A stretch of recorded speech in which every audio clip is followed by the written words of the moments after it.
Hello everyone and welcome back to my info zone once again. So I hope आप अब तक जितनी भी मेरी वीडियोस देख चुके हैं उसमें से कुछ ना कुछ आपने ज़रूर सीखा होगा।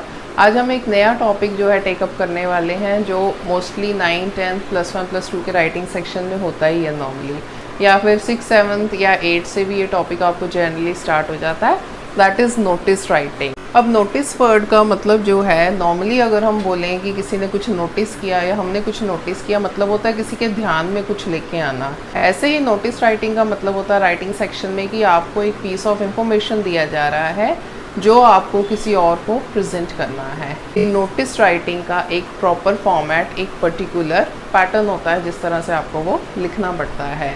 पर नोटिस राइटिंग है क्या? अगर आप स्कूल में हैं, लाइक आपके स्कूल में कोई भी इवेंट हो रहा है, कोई कल्चरल प्रोग्राम है, स्कूल का कोई टूर जा रहा है, कोई ट्रिप जा रहा है, and you have to convey some kind of information to all the students of the school, तो आप एक एक को तो पर्सनली जाके नहीं बता पाएंगे। इसीलिए एक नोटिस बोर्ड स्कूल में हमेशा होता है जिस पर वो नोटिस लगाया जाता है, तो सभी स्टूडेंट्स को एक ही बार में वो इन्फॉर्मेशन मिल जाती है। बट आज हम इस वीडियो में देखेंगे कि नोटिस राइटिंग को लिखने का क्या करेक्ट और परफेक्ट फॉर्मेट है। तो लेट्स स्टार्ट। तो व्हाइल राइटिंग अ नोटिस, कुछ चीज़ें हमें माइंड में हमेशा रखनी पड़ती हैं कि नोटिस में क्या लिखना है। फर्स्ट ऑफ ऑल आप ये ध्यान रखेंगे कि आपको नोटिस जब भी लिखना है आपको एक बॉक्स बनाना है। अब बॉक्स जो है you have to make 3 lines, और एंड से उसको आपको क्लोज नहीं करना, बिकॉज यू डोंट नो कि आपका नोटिस 5 लाइन्स में आएगा, 10 लाइन्स में आएगा या कितनी लाइन्स में आएगा। तो अगर आप उसको पहले ही नोटिस स्टार्ट करने से क्लोज कर देंगे तो हो सकता है आपको लाइन्स कम या ज़्यादा होने की वजह से एंड की लाइन जो है कट करनी पड़े। सो इट्स बेटर कि आप उसकी क्लोजिंग लाइन खींचें ही नहीं। अब देख लेते हैं कि बॉक्स के अंदर हमें क्या लिखना स्टार्ट करना है। First of all we write name of the issuing authority. अब इशूइंग अथॉरिटी अगर आप स्कूल के स्टूडेंट बन के लिख रहे हैं तो आपको ऊपर स्कूल नेम देना पड़ेगा, या आप किसी और ऑर्गेनाइजेशन या एसोसिएशन के मेंबर हैं उनके बिहाफ पे अगर आप लिख रहे हैं तो आपको अपनी उस एसोसिएशन या ऑर्गेनाइजेशन का नेम देना पड़ेगा। Next the word notice. Notice word आप जब भी लिखते हैं it has to be always written in the capital letter and in the middle of the line. Next is the date. आप जिस दिन भी नोटिस इशू कर रहे हैं या जब आप अपनी नोटबुक में नोटिस लिख रहे हैं या एग्ज़ाम वाले डे पे अपनी आंसर शीट में नोटिस लिख रहे हैं, वही सेम डेट आप हमेशा बॉक्स के लेफ्ट हैंड साइड पर लिखेंगे, हेडिंग और topic. Now every time when you are writing the notice, तो आपको पता है कि आपको किस टॉपिक या किस हेडिंग के बारे में या क्या इंफॉर्मेशन आपको दूसरों तक कन्वे करनी है, बस उसी इंफॉर्मेशन से रिलेटेड आपको अपने नोटिस का हेडिंग या टॉपिक देना है। Next contents. अब कंटेंट्स होते हैं नोटिस में कि आप क्या उसमें कन्वे करने वाले हैं, वो पर्टिकुलर इवेंट या पर्टिकुलर चीज़ क्यों हुई या क्यों हो रही है, कहाँ पर हो रही है, कब हो रही है, या और कोई नेसेसरी डिटेल अगर आपको लगता है कि आपको दूसरों तक पहुंचानी है तो आप वो भी लिख सकते हैं। हम जब आगे डिटेल में नोटिस के बारे में डिस्कशन करेंगे वीडियो में तो आपको पता चलेगा कि किस तरह के नोटिस में क्या डिटेल देनी चाहिए। Last one is name and designation. So and में whosoever is writing the notice, वो आप यहाँ एंड पे अपना नाम और अपना डेजिग्नेशन लिखेंगे, या फिर आप अगर किसी क्लास के स्टूडेंट बन के लिख रहे हैं तो आपको अपनी यह क्लास मेंशन करनी पड़ेगी। So let's start with the example. So here is the example. You are Raghu of class 9. You have lost your English book in the school hall. Write a notice. अब you are Raghu का मतलब है आपको जो question दिया गया है notice में, आप अपना नेम उसमें नहीं लिख सकते हैं। आपको जहाँ पर भी अपना नेम मेंशन करना है, चाहे आप गर्ल हैं या बॉय हैं, you only have to write Raghu. अब ये नहीं सोच सकते कि आप एक गर्ल हैं इसलिए आप रघु नेम मेंशन नहीं कर सकते हैं। एग्जामिनर या टीचर हमेशा ये देखते हैं कि आपको गिवन इंफॉर्मेशन को अच्छे से नोटिस में यूज़ करना आता है या नहीं। And also your class is given class 9, तो आपको नीचे क्लास भी 9 ही मेंशन करनी है। And here is the thing, English book जो कि आपकी लॉस्ट हुई है जिसके बारे में आपको यहाँ पर अपने नोटिस में मेंशन करना है। So now let's start with the notice writing कि किस तरह से इस इंफॉर्मेशन को यूज़ करके हम एक नोटिस ड्राफ्ट करेंगे। सो फर्स्ट ऑफ ऑल मैंने जैसे कि बोला, नोटिस राइटिंग स्टार्ट करने से पहले you have to make a box. हमने इस बॉक्स को बना तो लिया but we have not closed it. Close इसलिए नहीं किया क्योंकि हमें नहीं पता कि हमारा नोटिस कहाँ तक फिनिश हो जाएगा। Now first of all we have to write the issuing authority. Now issuing authority, अगर आप स्कूल के स्टूडेंट हैं और आप लॉस्ट या फाउंड आइटम के लिए कोई नोटिस लिख रहे हैं, then you only have to mention the name of your school.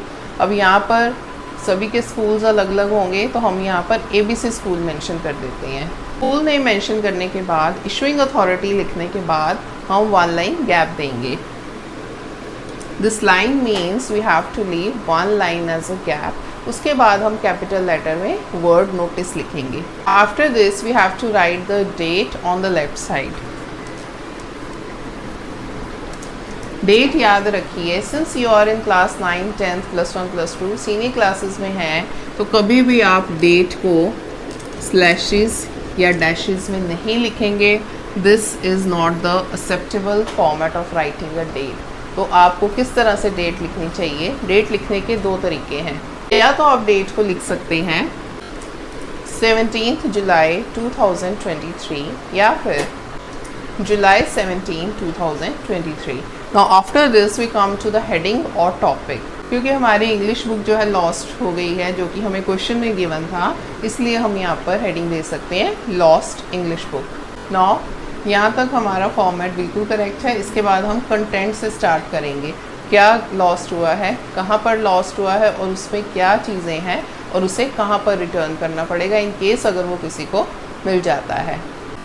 So now here we start with the content. I lost my English textbook in the school hall. It has my name written on the very first page. Anyone who finds it is requested to return it to the undersigned or deposit it at the school office. मतलब आपको जितनी required information थी आपने उतनी दे दी है। Information ना तो बहुत लेंथी होनी चाहिए और ना ही उसमें से कुछ इंपॉर्टेंट पार्ट मिसिंग होना चाहिए। इसमें हमने बता दिया है कि इंग्लिश बुक खोई है, कहाँ खोई है और उसके फर्स्ट पेज पे नेम लिखा है। अब नेम क्या लिखा है? ऑब्वियसली जो आप अपना नीचे नेम मेंशन करेंगे बुक के ऊपर वही नाम होगा। और ये भी बता दिया गया है कि इन केस अगर वो किसी को मिलती है, या तो वो नीचे अंडरसाइन मतलब जिस क्लास के बारे में मेंशन किया है उस क्लास में जाकर उस पर्टिकुलर पर्सन को दे सकते हैं, या फिर स्कूल ऑफिस में डिपॉजिट करा सकते हैं और स्कूल ऑफिस वाले अपने आप उस बच्चे को वो चीज़ रिटर्न कर देंगे। Now we have to write the name and class of the student whosoever is writing the notice. अब नेम हमें गिवन था रघु एंड क्लास हम लिखेंगे 9th। सो यहाँ पर नोटिस फिनिश हो गया है और हम यहाँ पर अपना बॉक्स क्लोज कर सकते हैं। नाउ हमारा नेक्स्ट एग्जाम्पल है, You are the secretary of cultural society of your school. Your school is organizing an inter-school debate competition. Draft a notice. अब आपको किस तरह से नोटिस लिखना है? आपको एक डेजिग्नेशन असाइन किया गया है कि आप अपने स्कूल के कल्चरल सोसाइटी के सेक्रेटरी हैं।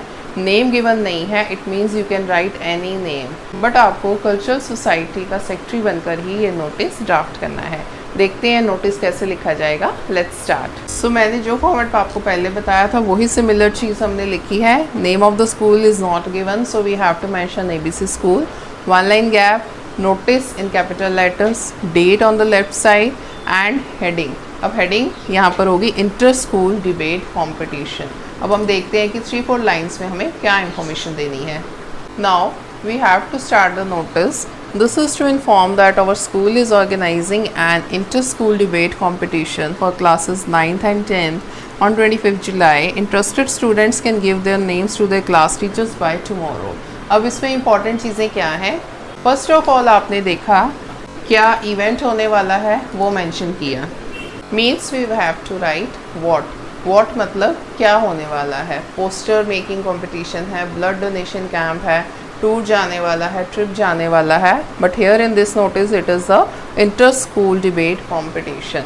Next we have to mention the classes, कि जो नोटिस आपने लिखा है और उसमें जो इंफॉर्मेशन है या इवेंट है वो किसके लिए है। ऐसा नहीं है कि पूरा school inter school debate competition में पार्टिसिपेट करेगा। It is only meant for students of classes 9th and 10th। Next you have to mention the date. Date is very important as far as any event is concerned. क्योंकि आप जब भी देते हैं कि school में कोई इवेंट या एक्टिविटी होने वाली है, डेट देना इसलिए इम्पॉर्टेंट है। अगर आप डेट मेंशन नहीं करते हैं और मान लीजिए किसी बच्चे के घर में उसी दिन कोई फंक्शन है, कोई फैमिली फंक्शन है, गेट टुगेदर है या due to some kind of urgent work और प्रॉब्लम वो स्कूल नहीं आ सकता, तो ऑब्वियस है कि वो उस इवेंट या एक्टिविटी में पार्टिसिपेट नहीं कर पाएगा। तो डेट मेंशन करना इज़ वेरी इंपॉर्टेंट। और उसके बाद आपको लिखना है कि अगर कोई इसमें पार्टिसिपेट करने के लिए इंटरेस्टेड है तो वो अपने नेम्स कहाँ दे सकता है। यहाँ हमने लिखा है दैट ही और she can give his or her names to the class teacher. नीचे आपको एंड पे अपना नेम एंड डेजिग्नेशन मेंशन करना है। सीमा, क्योंकि हमें क्वेश्चन में नेम नहीं दिया गया था तो मैंने अपनी तरफ से नेम सीमा एज्यूम करके लिख दिया। Next is your designation, you are the secretary. अब सेक्रेटरी किसके हैं, हम यहाँ पर वो सोसाइटी मेंशन करेंगे, कल्चरल सोसाइटी। ऑब्वियस आप स्कूल के बिहाफ से लिख रहे हैं तो कल्चरल सोसाइटी, स्कूल वाली कल्चरल सोसाइटी की बात हो रही है। तो आई होप आपको नोटिस राइटिंग अच्छे से क्लियर हो गया होगा। बट अभी कई तरह के नोटिस ऐसे हैं जो हमने डिस्कस नहीं किए हैं, और एक वीडियो में इतनी सारी चीज़ें डिस्कस करना काफ़ी लेंथी हो जाएगा। तो मैं नेक्स्ट पार्ट लेके आऊँगी ऑफ नोटिस राइटिंग, जिसमें हम दूसरी तरह के नोटिस को किस तरह से लिखना है और उसमें क्या इंफॉर्मेशन देनी है वो डिस्कस करेंगे और सीखेंगे। अगर आपको लगा कि ये वीडियो जिसमें कि आपने नोटिस राइटिंग लिखना सीखा ये आपके फ्रेंड्स के लिए या फैमिली में या किसी रिलेटिव के लिए यूज़फुल है, वो भी आपकी तरह स्कूल के स्टूडेंट्स हैं, तो प्लीज़ मेरी वीडियो शेयर कीजिए और मेरे चैनल को ज़रूर सब्सक्राइब कीजिए। अगर आप मेरे चैनल को सब्सक्राइब एंड शेयर करके मुझे सपोर्ट करेंगे तो मैं श्योरली आपके लिए इन फ्यूचर ऐसी नई नई चीज़ें लेके आऊँगी जो आपको आपकी स्टडीज़ में और एकेडमिक्स में बहुत हेल्प करेंगी। So please like, share and subscribe my channel. Thank you and have a very nice day.